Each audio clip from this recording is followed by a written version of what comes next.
Unit 7, Lesson 3. And now it's time for the next session on the Ancient History course with Dr. Mark Stokes. In this module, we're looking at everyday life in ancient Rome. I've always thought that modern life is very civilized. We have running water, baths, flush toilets, and central heating. Well, it may surprise you to know that the Romans had all these things in their public baths 1,700 years ago. Baths were one of the great Roman social institutions. The Romans weren't the first or only people to build baths, but they did it on a much greater scale.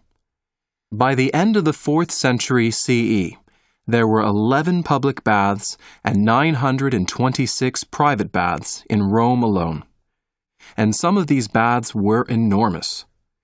Take, for example, the bath of Diocletian, built in 305 CE. It could accommodate over 3,000 bathers. Can you imagine that? Over 3,000 bathers. Today we might compare the Roman bath to a sports center. You normally paid a small fee to enter. Inside, there were hot, warm, and cool baths. You could also find exercise areas, barbers, shops, restaurants, and even libraries. Baths were places to bathe and talk, do exercise, meet friends, do business, and get the latest news. When people got hungry after exercising and bathing, they could also buy snacks.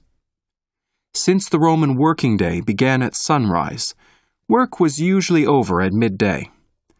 Men would go to the baths in the afternoon, about 2 o'clock, and stay until closing time at sunset. Children were not allowed to go to the public baths.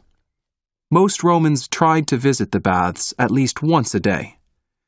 The Romans were possibly the cleanest people in history.